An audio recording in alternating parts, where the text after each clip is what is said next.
वर्तमान परिस्थिति की जो गंभीरता है उसका आकलन करते हुए कई महत्वपूर्ण बिंदु आज सामने रखे हैं और कई जरूरी सुझाव भी दिए हैं। और बहुत स्वाभाविक था कि जहां पर मृत्यु दर ज्यादा है, जहां पर कोरोना का स्प्रेड तेज हो रहा है, उन राज्यों के साथ विशेष रूप से चर्चा की गई है। लेकिन बाकी राज्यों के पास भी काफी अच्छे सुझाव हो सकते हैं। तो मैं आग्रह करूंगा कि ऐसे कोई पॉजिटिव सुझाव जो जरूरी हैं, आपको लगता है, वो मेरे तक पहुंचाइए ताकि कोई रणनीति बनाने में वो उपकारक होंगे। अभी यहां जो भारत सरकार की तरफ से स्वास्थ्य सचिव की तरफ से प्रेजेंटेशन रखा गया, उससे भी स्पष्ट है कि एक बार फिर चुनौतीपूर्ण स्थिति बन रही है। कुछ राज्यों में स्थिति ज्यादा चिंताजनक है। ऐसे में गवर्नेंस सिस्टम में सुधार ये बहुत आवश्यक है। ये मैं समझ सकता हूं कि साल भर की इस लड़ाई के कारण व्यवस्था में भी थकान आ सकती है, ढीलापन भी आ सकता है। लेकिन ये 2-3 सप्ताह और अगर हम टाइट करें और अदर गवर्नर्स को बड़ा मजबूत करें, इस पर हमने बल देना चाहिए। साथियों, आज की समीक्षा में कुछ बातें हमारे सामने स्पष्ट हैं और उन पर हमें विशेष ध्यान देने की जरूरत है। पहला, देश फर्स्ट वेव के समय की पीक को क्रॉस कर चुका है और इस बार के ग्रोथ रेट में पहले से भी ज्यादा तेज है। दूसरा, महाराष्ट्र, छत्तीसगढ़, पंजाब, मध्य प्रदेश, गुजरात समेत कई राज्य फर्स्ट वेव की पीक को भी क्रॉस कर चुके हैं। कुछ और राज्य भी इस ओर तेजी से बढ़ रहे हैं। मैं समझता हूं कि हम सब के लिए एक चिंता का विषय है, सीरियस कंसर्न है। और तीसरा, इस बार लोग पहले की अपेक्षा बहुत अधिक कैजुअल हो गए हैं। अधिकतर राज्यों में प्रशासन भी सुस्त नजर आ रहा है। ऐसे में कोरोना के केसेस की इस अचानक बढ़ोतरी ने मुश्किलें ज्यादा पैदा की है। कोरोना के प्रसार को रोकने के लिए फिर से युद्ध स्तर पर काम करना आवश्यक है। साथियों, इन तमाम चुनौतियों के बावजूद हमारे पास पहले की अपेक्षा बेहतर अनुभव है, पहले की अपेक्षा अच्छे संसाधन है और अब एक वैक्सीन भी हमारे पास है।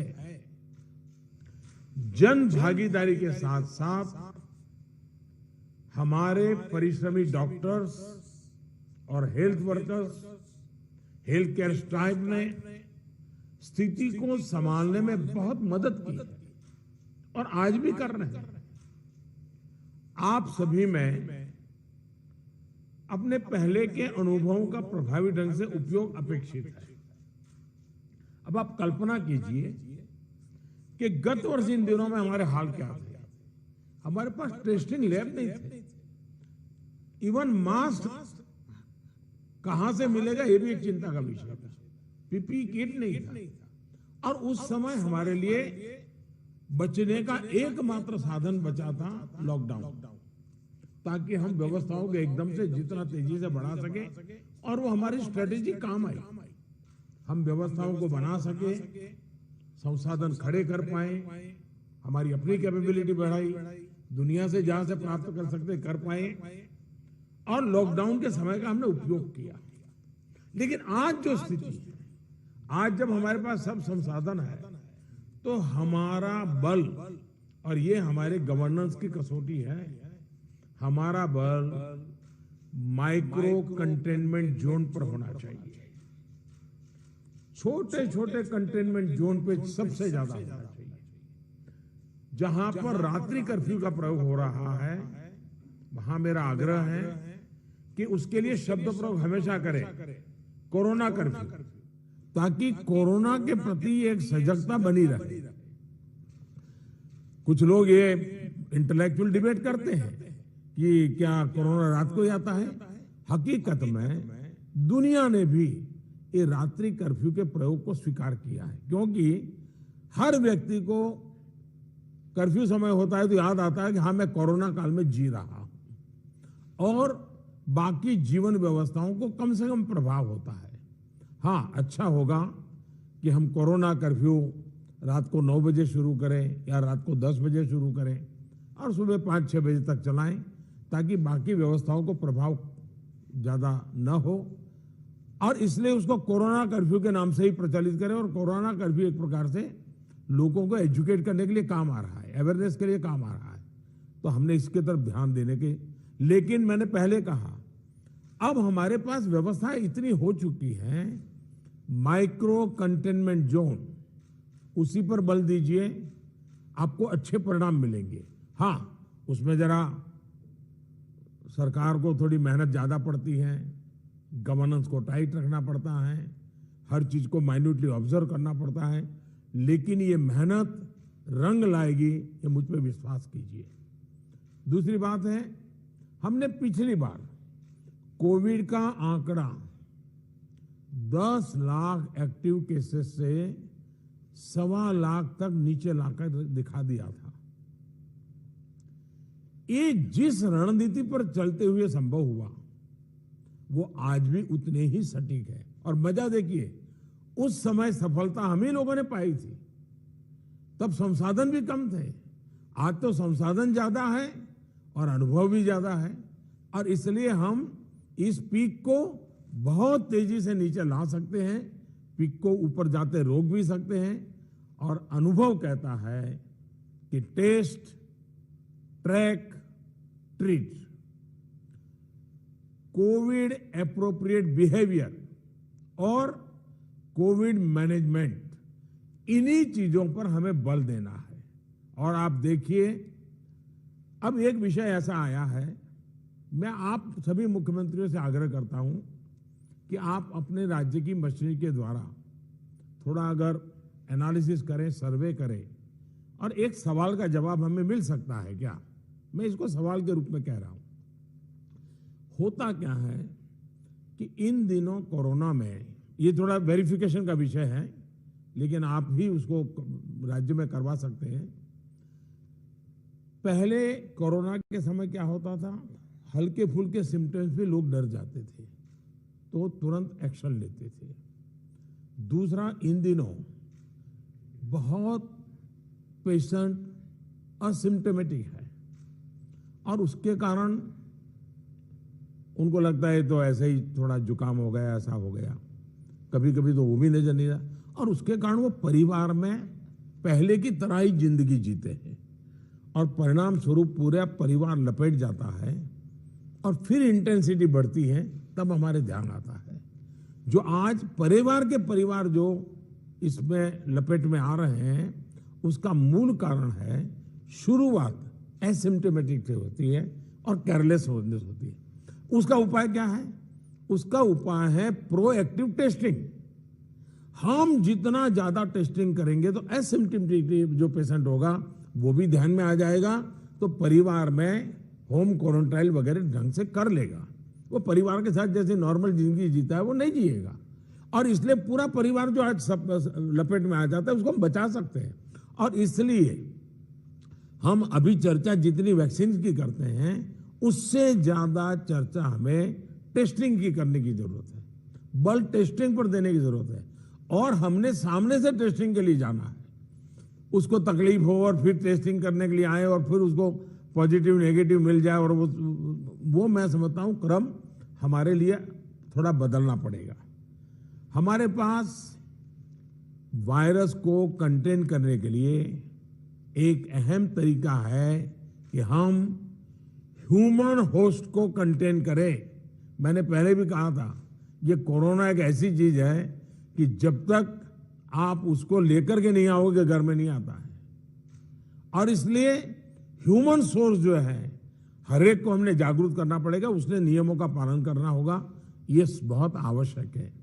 और निश्चित तौर पर इसमें टेस्टिंग और ट्रैकिंग की बहुत बड़ी भूमिका है। हम टेस्टिंग को लाइट न लें। टेस्टिंग को हमें हर राज्य में इतना बढ़ाना होगा कि पॉजिटिव रेट कैसे भी करके 5% के नीचे ला करके रख जाए। और आपको याद होगा, शुरू में जब कोरोना की खबरें आने लगी तो हमारे यहाँ कंपटीशन होने लगी। वो राज्य तो निकम्मा है, वहाँ बहुत बढ़ गया, फलाना राज्य बहुत अच्छा कर रहा है, राज्यों की आलोचना करना बड़ा फैशन हो गई थी। तो पहली मीटिंग में मैंने आप सबसे कहा था कि संख्या बढ़ने से आप जरा भी चिंता मत कीजिए, उसके कारण आपका परफॉर्मेंस बुरा है, प्रेशर में मत रहिए, आप टेस्टिंग पर बल दीजिए। और वो बात मैं आज भी कह रहा हूँ, संख्या ज्यादा है इसलिए आप गलत कर रहे हैं, ये सोचने की जरूरत नहीं है। आप टेस्टिंग ज्यादा करते हैं, उसके कारण पॉजिटिव केस नजर आते हैं, लेकिन बाहर निकलने का रास्ता वही है। और जो आलोचना करने वाले हैं, थोड़े दिन आलोचना सुननी पड़ेगी, लेकिन रास्ता तो टेस्टिंग का ही है। टेस्टिंग के कारण आंकड़ा बड़ा आ जाता, आने दीजिए। उसके कारण कोई राज्य अच्छा है, कोई राज्य बुरा है, ऐसा मूल्यांकन का तरीका ठीक नहीं है। और इसलिए मेरा आपका आग्रह है कि इस प्रेशर से बाहर निकल जाइए, टेस्टिंग को बल दीजिए। भले पॉजिटिव केस ज्यादा आते हैं, आने दीजिए, लेकिन उसी का तो हम उपाय कर पाएंगे। और हमारी टारगेट 70%, 70% RT-PCR टेस्ट करने का है।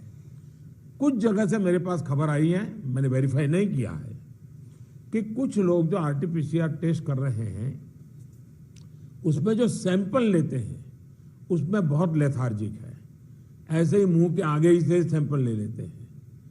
ऐसा है, बहुत गहरे जाकर के सैंपल लिए बिना रियल रिजल्ट मिलता ही नहीं है। अगर आपने ऊपर ऊपर से ले लिया मुंह में थोड़ा सा डाल करके, तो जो रिजल्ट आएगा वो तो नेगेटिव ही आने वाला है। और इसलिए जब तक सुई को अंदर डाल करके सैंपल नहीं लेते हैं, जिन राज्यों में ये हो रहा है इसको रोकने के लिए कोशिश कीजिए। भले पॉजिटिव केस बढ़े, चिंता मत कीजिए, लेकिन पॉजिटिव केस होगा तो ट्रीटमेंट होगा, लेकिन वो नहीं होगा तो वो घर में फैलाता रहेगा, पूरे परिवार को, पूरे मोहल्ले को, पूरे टेनामेंट को, सबको लपेट लेगा। हमने पिछली मीटिंग में भी इस पर चर्चा की थी कि RT-PCR टेस्ट बढ़ाने की जरूरत है। और फिर मैं कहता हूं कि प्रॉपर सैंपलिंग और प्रॉपर होना चाहिए। आपने देखा होगा, कुछ लैब सबको निगेटिव दे रही है, कुछ लैब सबको पॉजिटिव दे रही है, तो ये तो अच्छी चित्र नहीं है, तो कहीं कुछ कमी है। और ये गवर्नेंस के माध्यम से हमने चेक करना होगा। कुछ राज्यों को इसके लिए इंफ्रास्ट्रक्चर बढ़ाने की जरूरत होगी, लेकिन इसे जितनी तेजी से करेंगे उतना ही मददगार होगा। लैब्स में शिफ्ट बनाने की जरूरत करनी है, तो मैं समझता हूं इसे भी किया जाना चाहिए। साथ ही मैंने जैसे पारण में कहा, कंटेनमेंट जोन्स में टेस्टिंग पर हमें बहुत बल, जिस कंटेनमेंट जोन तय करें उसमें एक भी व्यक्ति टेस्टिंग के बिना रहना नहीं चाहिए। आप देखिए, आपको परिणाम फटाफट मिलना शुरू हो जाएगा। साथियों, जहां तक ट्रैकिंग का प्रश्न है, प्रशासनिक स्तर पर हर इन्फेक्शन के हर कॉन्टैक्ट को ट्रैक करना, ट्रेस करना और कंटेन करना, इनमें बहुत तेजी की जरूरत है। 72 आवर्स में कम से कम 30 कॉन्टैक्ट ट्रेसिंग से हमारा टारगेट कम नहीं होना चाहिए। एक व्यक्ति का खबर आया तो उसके 30 संबंधित लोगों जो भी मिले हैं उसको हमने करना ही पड़ेगा। कंटेनमेंट जोन की भी सीमाएं स्पष्ट होनी चाहिए, वेग नहीं होना चाहिए। पूरे के मोहल्ले, इलाके के इलाके, ऐसा मत करो। अगर 2 फ्लैट हैं, एक इमारत में 6 मंजिला है, तो फिर उतनों को ही करो। बगल का टावर है, उसको बाद में देखो। अदरवाइज क्या होगा कि हम सब के सब सरल मार्ग यही है कि मेहनत कम पड़ती है, ये कर दो, उस दिशा में मत जाइए। आप सब इस दिशा में सक्रिय हैं, बस हमारी सतर्कता में कोई कमी नहीं आनी चाहिए, यही मेरा आग्रह रहेगा। हमें ये सुनिश्चित करना है कि कोविड फटीग के चलते जमीन तक जाते जाते प्रयासों में सुस्ती किसी भी प्रकार से नहीं आने देनी है।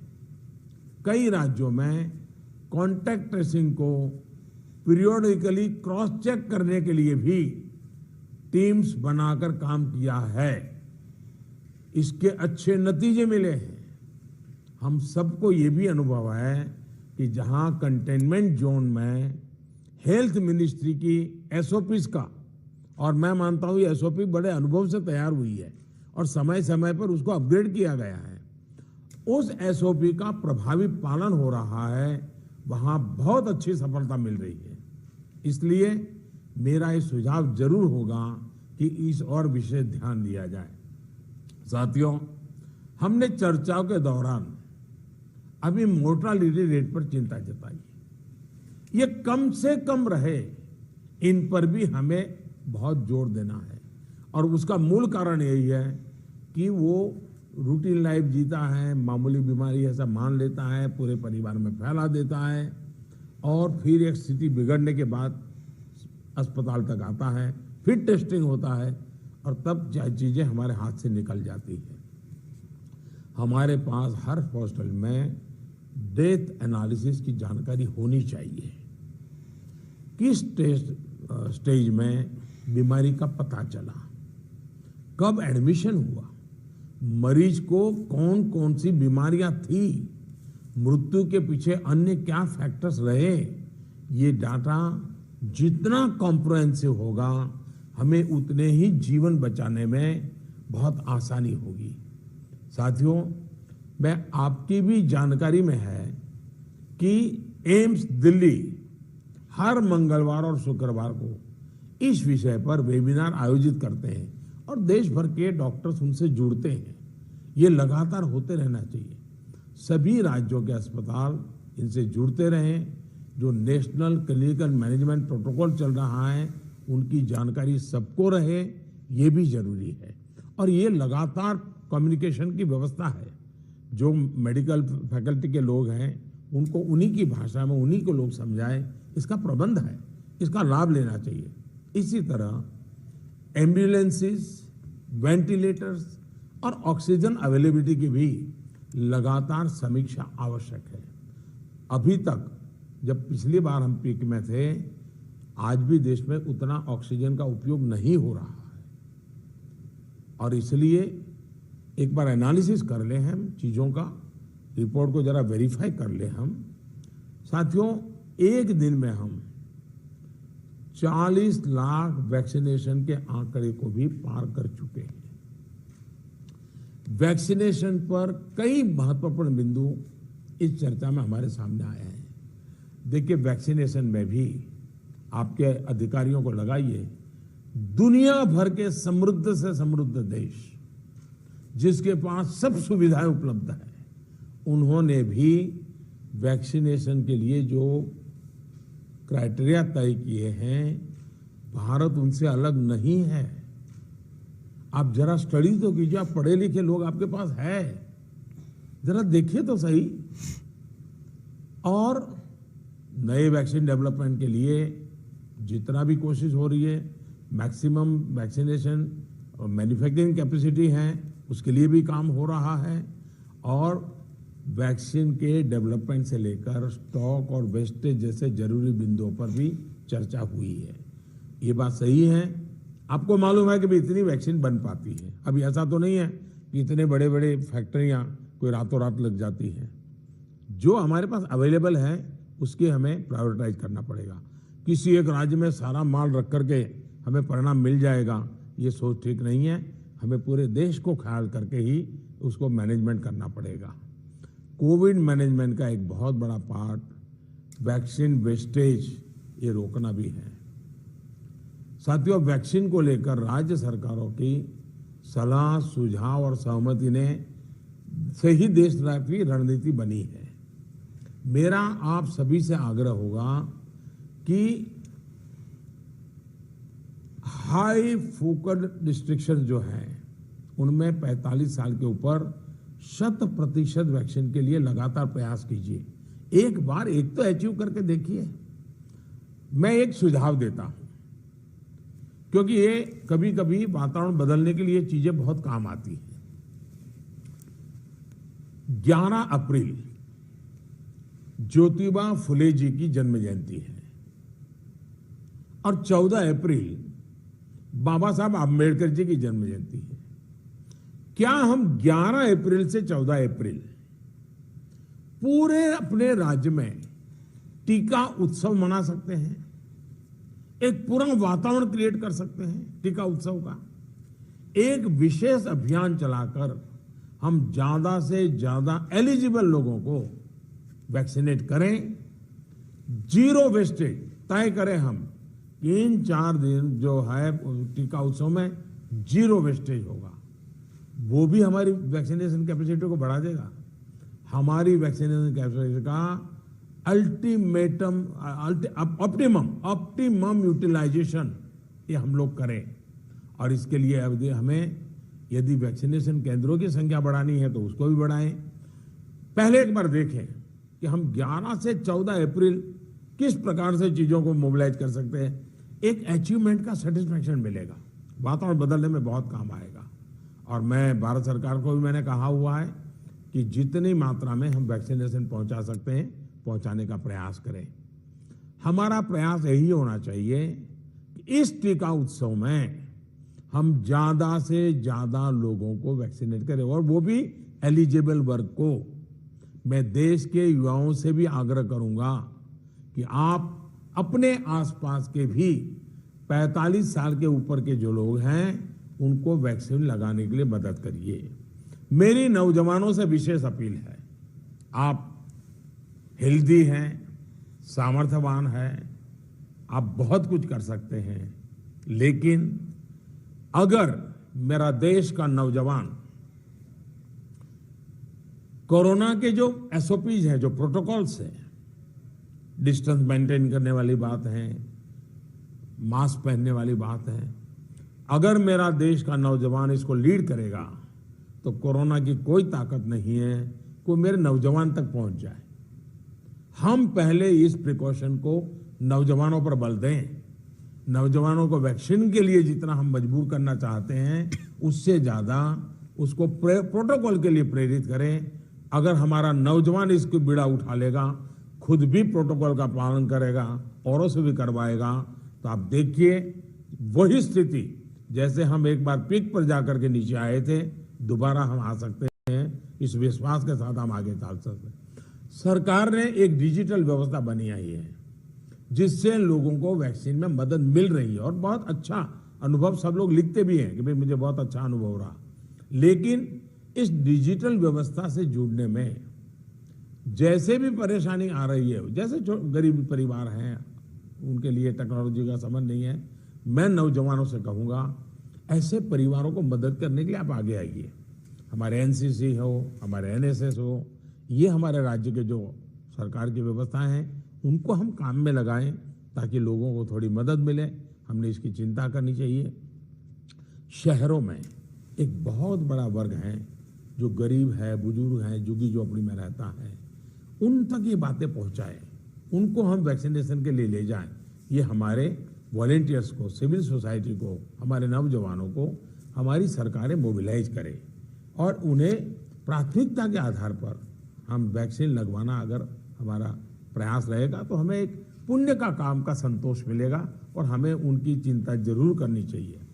वैक्सीनेशन के साथ साथ हमें ये भी ध्यान रखना है कि वैक्सीन लगवाने के बाद भी लापरवाही न बरते। सबसे बड़ी संकट ये हो गया है कि भाई अब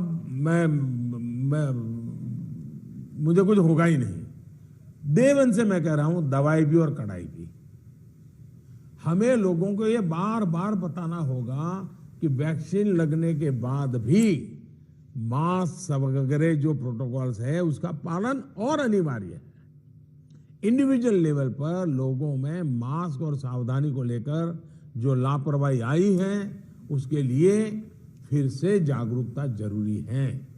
जागरूकता के इस अभियान में हमें एक बार फिर समाज के प्रभावी व्यक्तियों, सामाजिक संगठनों, सेलिब्रिटीज, ओपिनियन मेकर्स अपने साथ जोड़ना होगा। और इसके लिए मेरा आग्रह है कि गवर्नर नाम की जो अपने यहाँ इंस्टीट्यूट है, उसका भी भरपूर उपयोग किया जाए।